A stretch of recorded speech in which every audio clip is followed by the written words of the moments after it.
என்னுடைய தலைவர்கள்லாம் இன்றைக்கு சென்று பார்த்துருக்கிறார்கள். அதில் கூட நம்மளும் போயிருக்கணும். ஆனால் போகல. அவங்க நம்ம கூடிய சீக்கிரம் மாண்புமிகு முதல்வர் அவர்களை நேரத்தை கேட்டு நிச்சயமாக அவர்களை போய் நேரடியாக சந்திக்க வேண்டும். அந்த அடிப்படையில் வருகின்ற சட்டமன்ற கூட்டத்தொடரில் இந்த மாதிரியான ஆணவ படுகொலைக்கு எதிராக உடனடியாக ஒரு தனி சிறப்பு சட்டத்தை ஈற்றுவதற்கு தமிழக அரசு உடனடியாக முடிவெடுத்து அதை சட்டமன்றத்தில் நிறைவேற்ற வேண்டும் என்று காங்கிரஸ் கட்சியினுடைய சட்டமன்ற தலைவர் என்கின்ற முறையிலும் காங்கிரஸ் கட்சி முறையிலும் நான் இந்த நேரத்தில் தமிழக அரசை கேட்டுக்கொள்கிறேன்.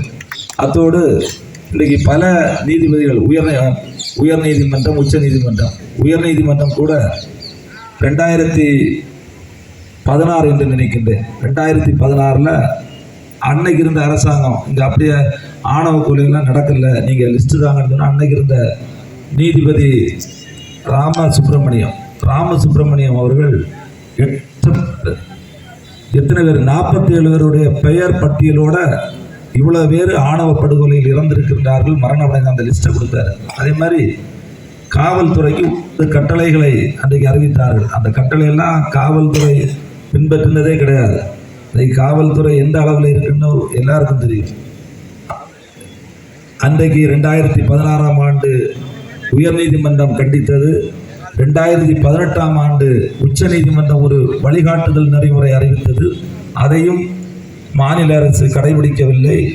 மாநில அரசுக்கு கட்டுப்பாட்டில் இருக்கின்ற காவல்துறை அதையும் கண்டுகொள்ளவில்லை. ஆகவே தொடர்ந்து தலித் மக்களுக்கு, பட்டியலின சமூகத்திற்கு அநீதி இழைத்துக் கொண்டிருக்கின்றார்கள்.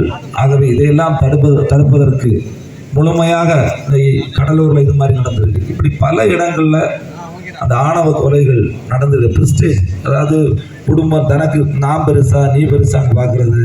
அதே மாதிரி நீ இந்த மதம், நீ என்ன மதம், நான் என்ன மதம், இது அது தென்பகுதியில் தான் இது மாதிரியான இந்த படுகொலைகள் அதிகமாக நடக்கிறது. இதை உடனடியாக அரசு இரும்பு கரம் கொண்டு ஒடுக்க வேண்டும் என்பதை இன்றைக்கு எஸ்சி துறை வாயிலாக நான் கேட்டுக்கொள்கிறேன். மற்றபடி உடனடியாக இதை தமிழக அரசும் மத்தியில் இருக்க மோடி அரசு, அது செவடங்காதில் ஊதின சங்கு போல மோடியை கேட்காது. ஆனால் அங்கே இருக்கக்கூடிய மோடி அரசும் உடனடியாக இதை கவனத்தில் கொண்டு சட்டத்தை ஏற்ற வேண்டும் என்று கேட்டு, இனி வரக்கூடிய காலங்கள், வரக்கூடிய அடுத்த தலைமுறைகளுக்கு இப்படி இன்னைக்கு விஞ்ஞானம் உயர்ந்திருக்கிறது, அறிவியல் உயர்ந்திருக்கிறது, இன்னைக்கு எல்லாரும் நாகரிகமாக இருக்காங்க. இந்த மாதிரியான காலங்களில் வரக்கூடிய நம்முடைய பிள்ளைகளுடைய காலத்தில் இது மாதிரியான செயல்கள் தடுக்கப்பட வேண்டும். அதற்கு இரும்பு கரம் கொண்டு ஒடுக்க வேண்டும், சட்டம் இயற்ற வேண்டும் என்று சொல்லி இன்றைக்கு நடைபெற்று இப்போது இந்த முடிவுக்கு வந்திருக்கிறது. பலரசம் கொடுத்து இந்த உண்ணாவிரதத்தை நீங்கள் நிறுத்திடுங்கன்னு நாங்கள் கேட்குறோம். அந்த அடிப்படையில் நம்முடைய எஸ்சி துறை இந்த உண்ணாவிரதத்தை கைவிட இருக்கிறது. இந்த உண்ணாவிரதம் தற்காலிகமாக தான் கைவிடப்படுறது. இது மேற்கொண்டு இதை சரியாக தமிழக அரசு, மத்திய அரசு அணுகாவிட்டால் நாங்கள் அடுத்த கட்ட போராட்டத்தை பற்றி யோசிக்க வேண்டிய ஒரு சூழ்நிலை இருக்கின்றோம். ஆகவே நம்முடைய அன்பு சகோதரர் ரஞ்சன்குமார் இன்னும் உயர்ந்த இடங்களுக்கெல்லாம் வரணும். அவரும் சட்டமன்ற உறுப்பினராக வரணும்.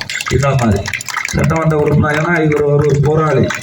யாருக்கு என்ன பிரச்சனை வந்தாலும் உடனே அந்த இடத்துல போய் நிற்பார். ஆகவே எங்களோடு அவர்களும் சட்டமன்றத்திற்கு வர வேண்டும், இன்னும் நல்ல நிலைகளுக்கு உயர வேண்டும் என்று கேட்டு, உடனடியாக சட்டத்தை ஏற்ற வேண்டும் என்று கேட்டு, தமிழக அரசையும் மாநில அரசையும் கேட்டு விடைபெறுகிறேன். நன்றி, வணக்கம். செய்கிறேன்.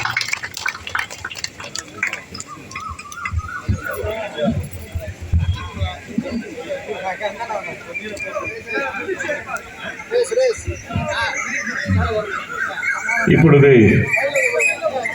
ஒரு மாபெரும் ஆணவ படுகொலைகளை தடுக்க வேண்டிய மாபெரும் உண்ணாவிரத போராட்டத்தை இப்பொழுது ஐயா அவர்கள் குளிர்பானம் கொடுத்து இந்த உண்ணாவிரத போராட்டத்தை தற்காலிகமாக முடித்து வைத்திருக்கிறார்கள்.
தண்ணி கேட்குமா தண்ணி இப்படி வாங்கிக்கணும் இப்படி வந்து தண்ணி வாங்கிக்கணும்